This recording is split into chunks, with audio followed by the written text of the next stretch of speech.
He's also a community activist. He lives in Walnut Hills and does a lot of work there in Walnut Hills. He also works with Preschool Promise, if you guys have heard of Preschool Promise or not. We're going to be supporting, having an opportunity to support them a little bit later if you guys want to take that opportunity. But I'm going to just go ahead and invite Jay Shifman up to share his story. So let's give it up for Jay.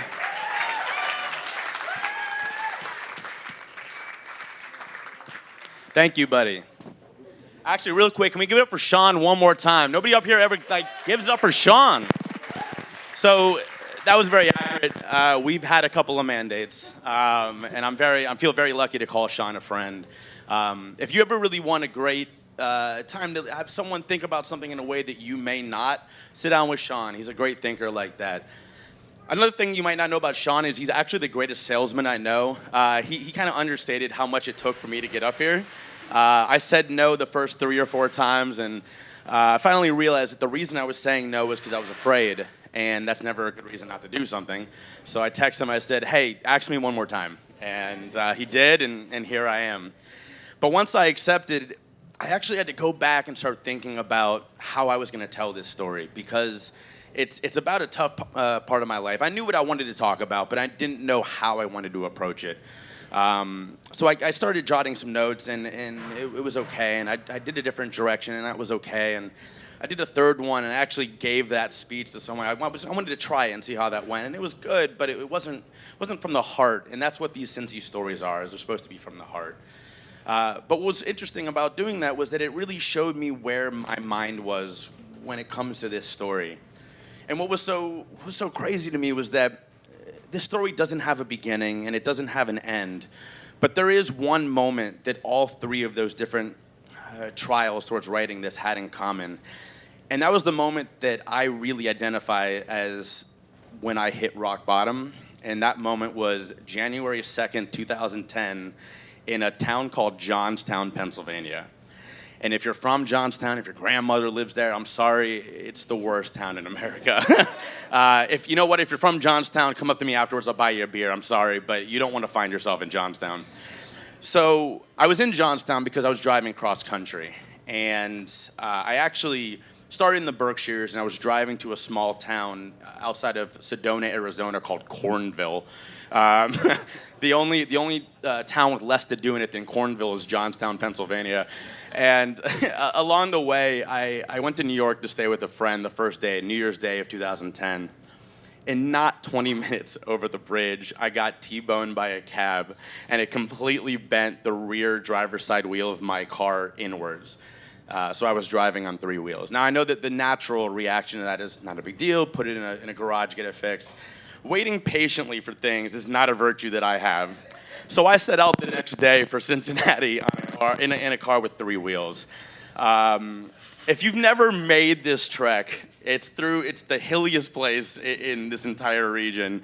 And occasionally when the hills get too big, they just have these giant tunnels. And these tunnels are great, but they're not really big enough for a car and a truck, let alone if that car is being held straight by willpower alone. So if this isn't bad enough, it was blizzarding that day. One of the worst of that winter. And I lost control of the car and ended up in ditches multiple times. I popped the rear tire that I had damaged and I had to walk to a gas station. It was really dumb doing this trip. So that night, as I'd been driving for probably about 12 hours, and I'd only gone the distance of what you would normally do in about 4, I was praying to every higher power known to man, and I think I was at Allah at this point where I finally said, I'm done, I can't do this anymore, and I pulled off in Johnstown, Pennsylvania. And the only thing that was open, because it was January 2nd, was a dirty truck stop motel where I pulled in and I got a room, and my dinner that night was Pop-Tarts because the gas station was the only place open. Not exactly where you want to find yourself celebrating the New Year's. So as I sat there alone in Johnstown, Pennsylvania, I honestly can say this from the heart, I felt more alone than I ever had in my life. I didn't have anyone that I knew within hundreds of miles. I didn't really feel like I could call anyone because I had alienated pretty much everybody in my life. And that goes back to why I was making this trip. I've never said this in a room this big before, in which the people didn't have to be there. So I was doing this trip because I had just checked myself out of a facility in this small town of the Berkshires. And I was in this facility because I was struggling with a prescription pill addiction. I am a recovering addict. It's been 6 years since this time. 6 years of 6 years since the toughest time of my life, withdrawing from pills and getting clean. And in that time, I've had the good grace to talk to a lot of people who've gone through similar circumstances. And it kind of goes to what Bonnie was saying about how, we don't really embrace the LGBTQ society well. And we're getting better, but to a much lesser extent. We don't really understand addiction that well yet. Even myself, and I'm guilty of this as well, when I think of addict, I think of the person that's, down in the Kroger parking lot in Newport buying heroin, or the woman who overdosed while driving and hit my mom and totaled her car. I don't think of me.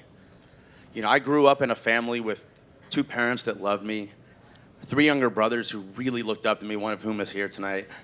Some of the best friends anybody could ask for at one of the best schools in Cincinnati, and I still struggled with addiction. We also don't really think about the fact that addicts are really good at 2 things, and I can tell you this from personal experience. We always know where our next hit, dose, whatever the case may be, is going to come from. But the other one thing that most people don't know is that addicts are the greatest actors on this planet.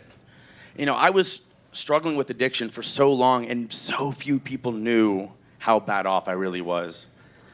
And there is no typical addict. I started as a really highly functioning addict. I went to school, I had a job, and between that time, I would slip away and take some pills. Or while everybody else was partying, everybody else would be getting drunk, but I would be abusing pills.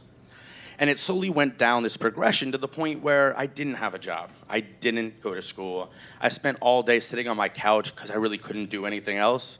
I spent nights sleeping on my bathroom floor. I'm not going to get into why. But we don't get that. We see addicts as this mysterious thing, and I've been blessed since this time to really get to know a lot of other people who've gone through that, and they're people like me that are around us all the time, and we don't see it. And for me, when I got to that point, when you get to that end of the spectrum, there's only one of 2 things that can happen. You either get better or it stops mattering. So for me, my ability to act kind of ran out. And people really started to figure out how bad off I was. And I was sent against my will to this place in the Berkshires. And I can tell you from personal experience that, if you watch Celebrity Rehab, that ain't it. That's not what this is like. It was a tough time. It was a very, very hard 3 months. And that's a story for another day. But it definitely helped me realize that a change needed to take place. So I checked myself out, went to New York, got hit by a taxi cab, and I ended up in Johnstown, Pennsylvania. And as I sat there that night, I did what most addicts do. I was looking for something. I was looking for something to help me out, And other addicts I've talked to, almost to a person, have described that moment as their higher power moment. That's when God reached down and said, "My son, my daughter, you're gonna make it." That's what I was looking for. I used to be a very religious person, and that didn't really happen for me. I was looking for that. And instead, as I sat there that night, just feeling more alone than I'd ever had in my life, I had this moment of clarity where I realized that the only person that was going to be able to do this was me. Like I said, I'd alienated almost everybody in my life. Really, the only person that wanted me around was my grandmother, who I was going to live with in Cornville, Arizona. And as I sat there, I made a promise to myself. And that promise was, when I beat this, I was going to spend the rest of my life making sure that other people's lives were better because of mine. So that's what I did. I made it to Cornville, Arizona. Not in that car. I left it in Johnstown and rented a car. I spent months, just agonizing months drying out. If you ever want to go through the hardest physical pain of your life, try drying out from drugs. And then I moved back to Ohio and rebuilt my life. And that was almost 6 years ago. So that's how I got here. That's how I got to this point. But as Sean was saying, what I do with my time, and I work in nonprofit, I work in development, my 9 to 5, and all of my free time is spent working in the community.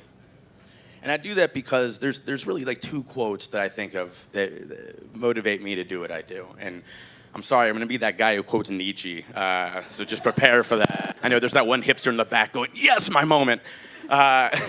Nietzsche said something along the lines of, he who has a reason to live can bear almost anyhow. Well, I have my reason, making people's lives better. I made that promise. But that's not the how.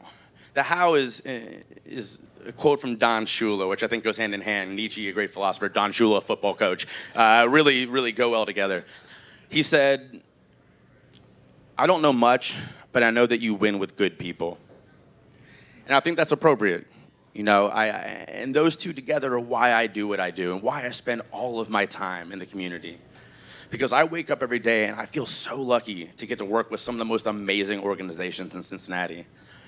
Like he was saying, I work with the Walnut Hills Redevelopment Foundation in my adopted neighborhood of Walnut Hills, and there's a representative of that awesome organization here tonight, and they're just some of the best people I've ever met.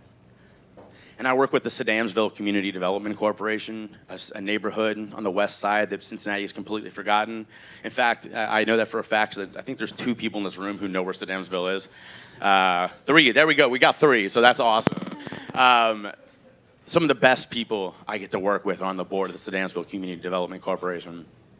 But the number one thing I spend my time on, the number one focus that I do every day, where are my preschool promise people at? Those people. William Thomas, I'm sorry, not those people. William Thomas, that's why. I get to get up every day and I get to work on these awesome causes with people like that and make our city a better place. Like, how lucky am I? And I do this because I learned a lot, but I learned one main point when I was going through all this. And that is, you're going to struggle. I mean, I struggled for way too long for just stupid things, to be a human being. But now I get up every day and dedicate myself to real struggle. And if you're sitting in this room tonight, if you're having a beer, your struggle is not where you're going to lay your head tonight. Your struggle is not where your next meal is going to come from, so you're really lucky. So if you're doing it right, you get to choose what your struggle is going to be.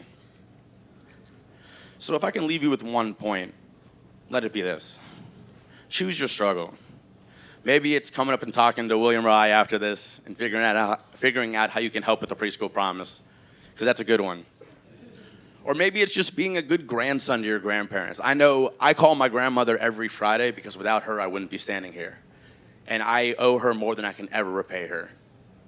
Maybe that's going to be your struggle. But whatever it is, just wake up every morning and make that decision. Thank you.